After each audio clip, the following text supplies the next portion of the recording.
All India Radio presents Morning News.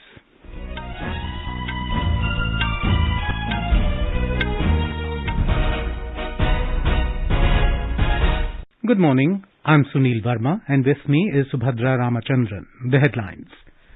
Election Commission announces schedule for assembly elections in 5 states. UP to go for 7-phase polling beginning 10th of February. Manipur to witness 2-phase poll. Punjab, Uttarakhand and Goa to vote on the 14th of February. Physical rallies banned till January the 15th. BJP sweeps Chandigarh Municipal Corporation mayoral polls. Administration of booster dose for healthcare and frontline workers and those over 60 years of age with comorbidities to begin tomorrow. India's vaccination coverage crosses 150 crore 61 lakh mark.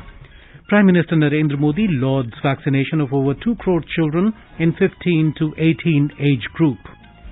Maharashtra government imposes new restrictions in the state.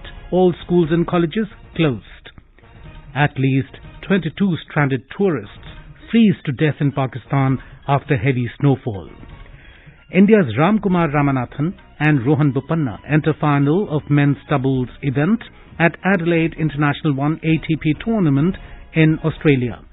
And Rafael Nadal to take on American Maxime Cressy in the final of Melbourne Somerset 1 today.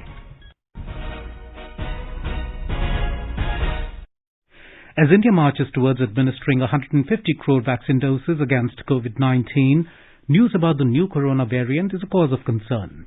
We appeal to our listeners to get fully vaccinated and help others, including children between 15 and 18 years, get vaccinated, as nationwide vaccination of teenagers is also underway now. Please continue to follow these 3 simple steps to stay safe. Wear a mask, maintain 2 gaz ki duri for social distancing, and focus on hand and face hygiene. For any COVID-related information and guidance, contact national helpline numbers 011-2397-8046 and 1075. And now the news in detail. The Election Commission has announced the assembly polls schedule for Goa, Punjab, Manipur, Uttarakhand and Uttar Pradesh.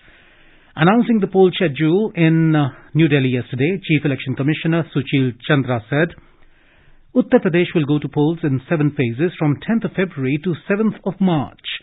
Voting for Punjab, Uttarakhand and Goa will be held on the 14th of February in single phase. Manipur will vote on the 27th of February and 3rd of March in 2 phases, and counting of votes will be held on the 10th of March. A total of 690 assembly constituencies in Goa, Manipur, Uttar Pradesh, Uttarakhand and Punjab will go to polls this time. The term of Goa Legislative Assembly is ending on the 15th of March this year, Manipur Assembly on 19th of March, Uttarakhand and Punjab Legislative Assembly on 23rd of March and Uttar Pradesh Legislative Assembly on the 14th of May this year. Mr. Chandra said that for the past 2 years, the impact of COVID-19 has made conduct of elections difficult. He said, as COVID cases soared in view of Omicron variant, the poll panel held meetings with Union Health Secretary and Home Secretary, experts and health secretaries of states. After taking all views and the opinions and the ground situation, we decided to announce elections to the 5 states with safety norms in place.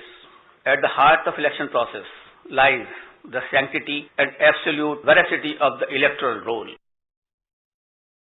The Chief Election Commissioner said the poll panel this time has laid focus on COVID-safe elections with maximum participation. Mr. Chandra said all polling stations will be equipped with COVID mitigation facilities, including sanitizers and masks. The number of booths has also increased. The voters' safety is there, the polling booth is safe, and the polling officials are safe. Therefore, I request to all the voters to come forward and cast their votes. Similarly, I will request to all political parties and entities to mentor their party workers to adhere to COVID safety guidelines, especially during the period of campaign. Let us all remember that the safety of each one of us is our collective responsibility. It is our collective responsibility, and together we can make this happen. At least one polling booth in each assembly constituency will be exclusively managed by women personnel to encourage women voters. Mr. Chandra said, this time emphasis has been given on increasing the gender ratio in all the states. A total of 18.34 crore electors will take part in this election, out of which 8.55 crore are women electors. 24.9 lakh first-time electors are registered in the 5 states, including Uttar Pradesh. Senior citizens above 80 years of age, persons with disabilities, and COVID patients can vote by postal ballot. The BJP has swept the Chandigarh Municipal Corporation mayoral polls. Its municipal councillor Sarabjit Kaur has become the new mayor. She defeated Aam Aadmi Party's Anju Katyal by 1 vote in a direct contest yesterday. The BJP also backed the posts of Senior Deputy Mayor and Deputy Mayor of the Chandigarh Municipal Corporation. BJP's Dalip Sharma became the Senior Deputy Mayor after he trounced AAP's Prem Lata by a margin of 2 votes. BJP's Arun Gupta won the post of Deputy Mayor as he defeated AAP's Ramchandar Yadav. More than 150 crore 61 lakh COVID vaccine doses have been administered in the country so far under the nationwide vaccination drive. Over 2 crore children between the age group of 15 and 18 years have been administered the first dose of the COVID-19 vaccine. Prime Minister Narendra Modi has urged everyone to maintain the momentum of vaccination and has asked them to follow COVID-appropriate protocol. In a tweet, Mr. Modi expressed happiness that within a week, over 2 crore children between the age group of 15 and 18 have been administered the first dose of the vaccine. Maharashtra has reported 41,434 fresh cases of COVID-19 and 133 Omicron cases. 13 deaths were reported in the state yesterday. 9,617 patients recovered and were discharged from the hospitals. The recovery rate of COVID is 95.37% and case fatality rate is 2.05%. Maharashtra government has announced new restrictions to curb the rising cases of coronavirus in the state. All schools, colleges and coaching centers have been closed, barring few exceptions. More from our correspondent. Maharashtra government has announced new COVID curbs amid rising cases in the state. The government has imposed a night curfew from 11 p.m. to 5 a.m. and no movement will be allowed within this time except for essential purposes. The government has barred the movement of people in groups of more than 5 persons. Schools in the states will remain closed till February 15, 2022. Maximum 50 persons are allowed in marriages or social and other gatherings. 20 people will be allowed to attend funerals. Swimming pools, gyms, spas and all public places like parks, zoos, museums and forts are to remain shut. Shopping malls and market complexes, theatres are to operate with 50% capacity and to remain shut between 10 p.m. to 8 a.m. Shailesh Patil, AR News, Mumbai. Administration of booster dose for healthcare and frontline workers and those over 60 years of age with comorbidities will begin tomorrow. The centre has issued guidelines stating that no new registration will be required to get a booster dose. The eligible population who have taken 2 doses of corona vaccine can directly take an appointment or walk in to any COVID vaccination centre. The online appointment for the booster shots began yesterday, where one can book their slots.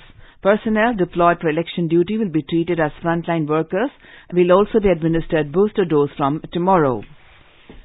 Talking to AIR News, Chairman of COVID Task Force Dr. N.K. Arora said, "It's a matter of great pleasure as well as it is heartening that till yesterday 2 crore 30 lakh children between the age of 15 and 18 have already received their first dose. We have a total of 7.5 crore children in this age group, and we would request this enthusiasm and eagerness, and so that all the children should get their first dose as soon as possible. From tomorrow, we are starting precautionary dose for beneficiaries, health providers, and the other frontline workers. I would request all those who are more than 60 years and have comorbidities, these people and their families, to ensure that their elderly get the precautionary dose as soon as possible." In our bilingual live phone-in program, Corona Jagrukta series, Dr. Anjan Trikha of AIIMS New Delhi will be with us tonight to answer the queries related to coronavirus. Listeners can ask questions to the experts from 9:30 p.m. on telephone number 011-234-21230, that is 011-234-21230, and 011-234-21764. That is 011-2342-1764. You can also post your queries on our Twitter handle at AIR News Alerts by hashtag AskAIR. This live program can be heard on FM Gold channel and additional frequencies from 9:30 p.m. onwards. This program will also be available on our website newsonAir.gov.in and YouTube channel News on AIR Official. Reports have appeared in a section on media that labour force has been migrating in the wake of a possible lockdown. This is misleading, false and baseless. There is no lockdown in any part of the country. In fact, Divisional Railway Manager Mumbai has asked people not to be misled by such fake news. In a tweet, he posted that such reports are totally false. He has also issued photos of the railway station where there is no crowding. All India Radio appeals to all that, as a responsible citizen, it is our duty to ensure that no one is misled by such rumours. In Pakistan, 22 people, including 10 children, froze to death in their vehicles after heavy snowfall at the popular hill station Murree in Punjab province. The heavy snowfall overnight deteriorated the traffic jam situation, leading to blockages of all the routes in Murree. The government has declared Murree as a calamity-hit area after heavy snowfall wreaked havoc in the city. India and China will hold core commander level talks next week after a gap of 3 months. The 14th round of the talks to resolve the 21-month-long standoff in eastern Ladakh will take place on the 12th of January. Our correspondent, quoting official sources, reports Lieutenant General Anindya Sen Gupta will lead the Indian delegation at the talks. You are listening to the morning news on All India Radio. A reminder of the headlines before we move on. Election Commission announces schedule for assembly elections in 5 states. UP to go for 7-phase polling beginning 10th of February.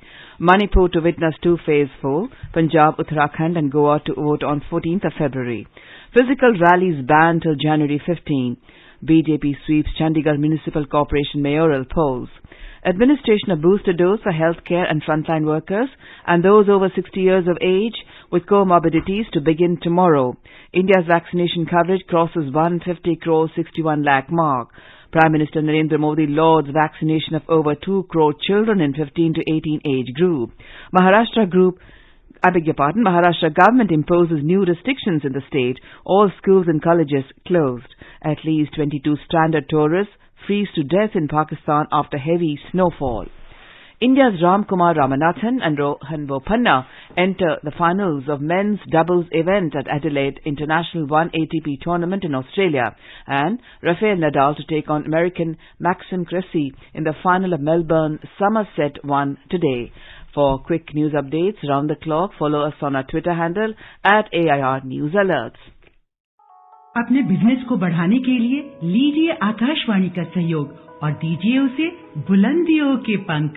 आपका business local है या राष्ट्रीय, आकाशवाणी देती है उपभोक्ताओं तक पहुंचने का हर विकल्प। और अब तो आप घर, दफ्तर या दुकान पर बैठे बैठे कर सकते हैं आकाशवाणी के किसी भी केंद्र के लिए विज्ञापनों की बुकिंग। आकाशवाणी के विभिन्न चैनलों पर विज्ञापन देना सुलभ और सस्ता।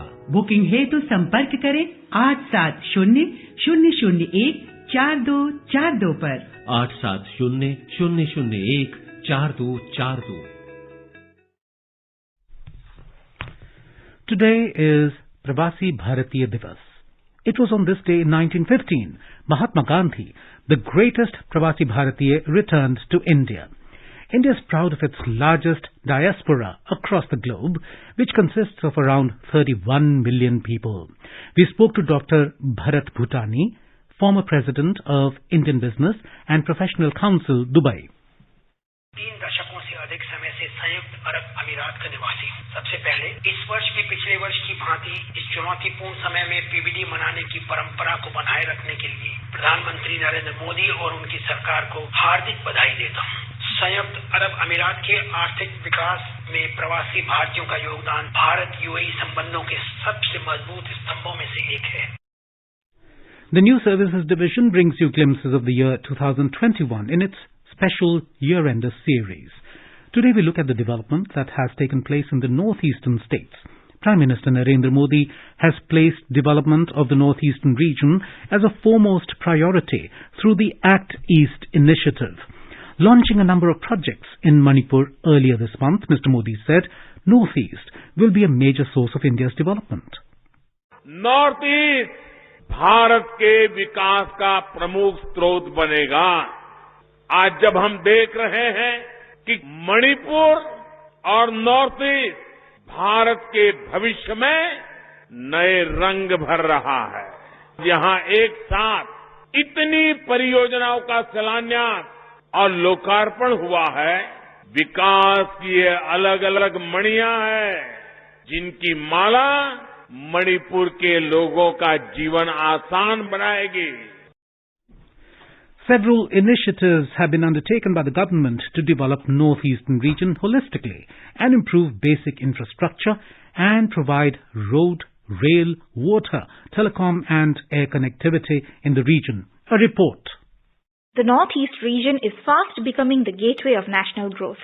With the required infrastructure and market linkages, the Northeast can become a trade hub to Southeast Asia. For this, large-scale efforts are being undertaken to improve connectivity both within the nation and with other states. The region is naturally blessed with abundant resources, and the Ashtalakshmi states have their own inherent potential to become global hubs in different sectors like agro-horticulture, organic farming, textiles and tourism. Over the last 7 years, the region has seen consistent progress in connectivity of roads, railways, airways, internet and logistics. Vocal for Local and Atmanirbhar Bharat have empowered people in the region with the needed support at every step. Suparna Sekhya, AIR News, Delhi. As our nation celebrates the 75th year of independence, a series of events are being organized by the government as a part of Azadi Ka Amrit Mahotsav. To commemorate the occasion as a Jan Utsav, All India Radio News brings its listeners a special quiz on India's freedom movement and its glorious history. The quiz is being conducted every Monday and Tuesday in the morning news. The next question of Amrit Mahotsav quiz will be shared with listeners tomorrow. Celebrate 75 years of India's independence by participating in Amrit Mahotsav quiz with AIR News. And now, let's listen to our special program, Azadi Ka Safar, highlighting the importance of the day during the freedom struggle. Azadi Ka Amrit Mahotsav.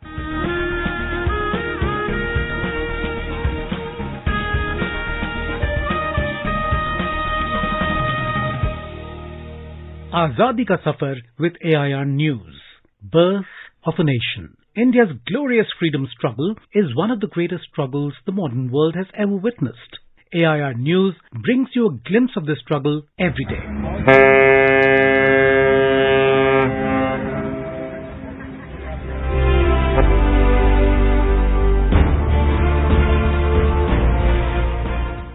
On the 9th of January 1915, Mahatma Gandhi returned to India after his successful satyagraha in South Africa.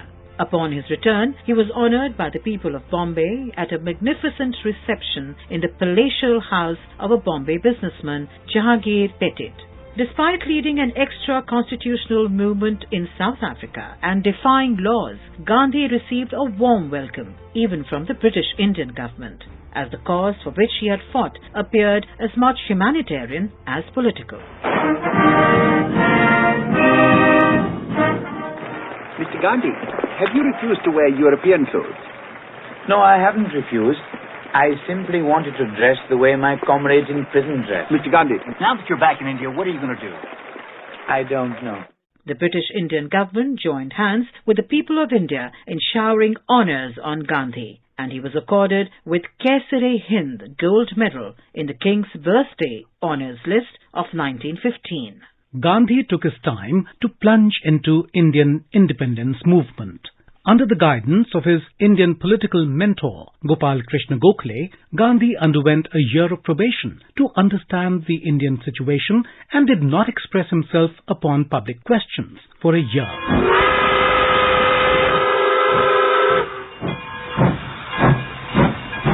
During the year of probation, Gandhi confined himself to the reform of the individual and the society. His restraint was partly due to self-imposed silence and partly to the fact that he was still studying conditions in India. After the year was over, Gandhi devoted himself to the cause of Indian independence completely.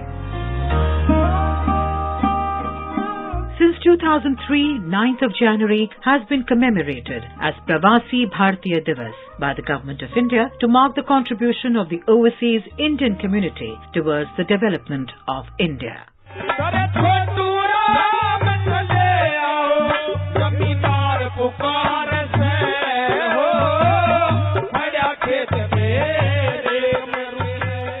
We also remember Deen Bandhu of farmers, Sir Chotu Ram, who died on the 9th of January 1945. He sought to articulate the suffering of the peasantry during the British India period.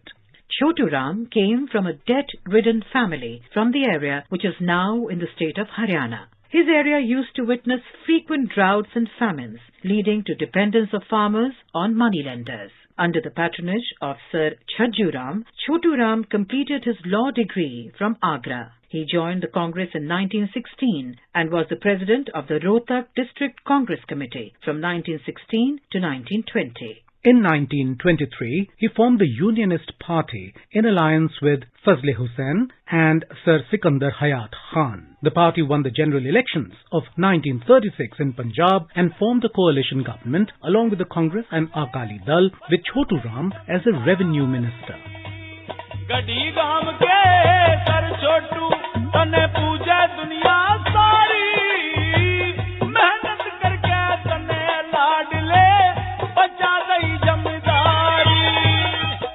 As a minister of the pre-partition Punjab Legislative Council, his first major achievement was the passage of the Punjab Land Revenue Amendment Act 1929, which remains a landmark social legislation till date. The exploitation of the peasantry by moneylenders was brought to an end with a series of measures, starting with the Punjab Regulation of Accounts Act 1930. The Punjab Agricultural Produce Markets Act was passed in 1939, which provided for the constitution of market committees in notified areas and helped free the farmer from exploitation. A consolidation of land holdings was undertaken after passing the Consolidations Holding Act 1936, amended in 1945. Not only were all these laws passed, Chotu Ram also ensured their implementation. For his outstanding contribution to upliftment of peasantry, farmers rewarded him with the titles of Deen Bandhu and Rehbar-e-Azam. The British honoured him with a knighthood in 1937. We salute the nationalist and great farmers' leader.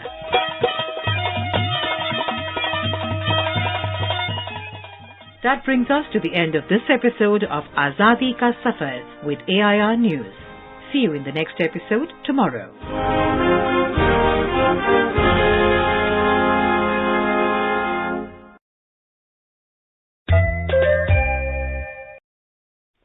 Best wishes to all consumers for Azadi Ka Amrit Mahotsav. Hallmark ensures purity of gold. Always purchase Hallmark gold jewelry. For any consumer-related complaints, please contact National Consumer Helpline toll-free number 14404. Issued in public interest by the Department of Consumer Affairs, Government of India. Jago Grahak Jago. The birth anniversary of Guru Gobind Singh is being celebrated today. He was the 10th Guru out of the 10 Sikh Gurus. The auspicious occasion is also known as Prakash Parv.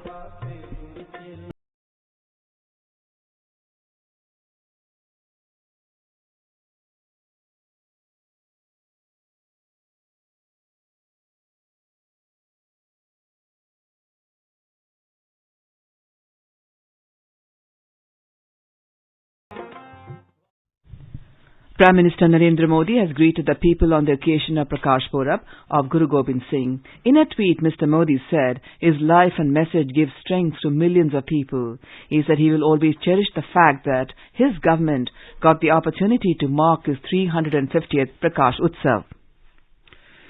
In tennis, top seed Rafael Nadal will take on American Maxime Cressy in the final of the Melbourne Somerset 1. This will be Cressy's first appearance in the ATP Tour final.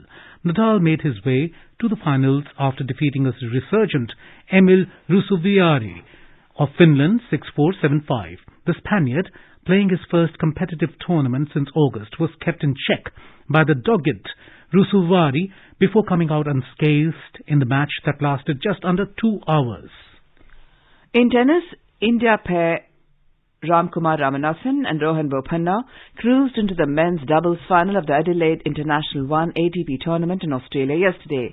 In the ATP 250 men's event, the unseeded Indian duo defeated fourth-seeded Bosnian-Mexican pair of Tomislav Brkic and Santiago Gonzalez by 6-2, 6-4 in the semi-final. The Indian combination will now face top seeds Ivan Dodig of Croatia and Brazilian Marcelo Melo in the summit clash today. In the men's Adelaide ATP event, French top seed Gael Monfils will meet second-seeded Russian Karen Khachanov in today's title match. Former world number 6 Monfils beat Australia's Thanasi Kokkinakis 7-5, 6-0 in the semi-final. In the women's singles event, Australian world number 1 Ash Barty defeated Poland's Iga Swiatek 6-2, 6-4 in the semi-finals. Barty will take on Kazakhstan's Elina Rybakina in the finals today. In Himachal Pradesh, severe cold wave continues at most places as the upper reaches of the state are experiencing intermittent snowfall. Our correspondent reports that Shimla city received its first snowfall of the season last night. Tourist hotspot Kufri and Narkanda have also experienced heavy snowfall. The high-altitude areas of Lahaul Spiti, Chamba, Kullu, Kinnaur and Shimla experienced moderate to heavy snowfall. Meanwhile, the State Weather Department has predicted snowfall in high and mid-hills, while moderate rain in the plains during the next 24 hours are predicted. And now, let us take a look at the weather forecast for today for other places. The national capital, Delhi, will have generally cloudy sky with light rain or drizzle.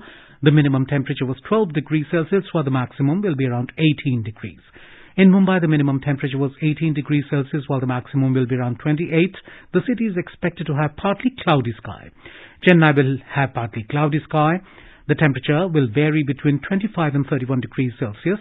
Kolkata had fog in the morning and will have mainly clear sky during the day. The city observed minimum temperature of 16 degrees Celsius and the maximum will be around 27 degrees. Srinagar will have generally cloudy sky. Temperature will hover between -1 and 5 degrees Celsius. Jammu will have partly cloudy sky becoming generally cloudy towards afternoon or evening. The minimum temperature was 9 degrees Celsius while the maximum will be around 15 degrees. Leh is likely to have light snow. The minimum and maximum temperatures will hover between -10 and -2 degrees Celsius. Gilgit will have rain or snow. The temperature will hover between -1 and 6 degrees Celsius. And now an overview of today's newspapers. 5 states to vote from February 10 amid COVID-19 curbs. Results on March 10 headlines the Asian Age. No physical rallies, road shows to be held till January 15, says EC, writes the Economic Times.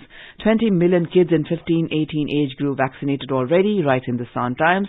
Delhi adds 20,000 cases. Hospitals under no strain as 89% beds vacant, reports the paper. Third wave to peak by February 15, says IIT Madras, reports the Sunday Pioneer. The news of 22 tourists freezing to death in a holiday spot in Pakistan has been reported extensively by dailies in their front pages. And finally, snow in hills, cool capital. Temperatures set to dip further over next 2 to 3 days, says IMD, headlines Hindustan Times. The Asian Age shows a photograph of people frolicking in the snow with the caption, Queen of Hills, Shimla gets season's first snow. And now, before we end the bulletin, the headlines once again. Election Commission announces schedule for assembly elections in 5 states. UP to go for 7-phase polling beginning 10th of February. Manipur to witness 2-phase poll. Punjab, Uttarakhand and Goa to vote on 14th of February. Physical rallies banned till January the 15th. BJP sweeps Chandigarh Municipal Corporation mayoral polls. Administration of booster dose for healthcare and frontline workers and those over 60 years of age with comorbidities to begin tomorrow. India's vaccination coverage crosses 150 crore 61 lakh mark. Prime Minister Narendra Modi lauds vaccination of over 2 crore children in 15 to 18 age group. Maharashtra government imposes new restrictions in the state. All schools and colleges closed. At least 22 stranded tourists freeze to death in Pakistan after heavy snowfall. India's Ramkumar Ramanathan and Rohan Bopanna enter final of men's doubles event at Adelaide International 1 ATP tournament in Australia. And Rafael Nadal to take on American Maxime Cressy in the final of Melbourne Somerset 1 today. And with that, we end the morning news. Have a nice day.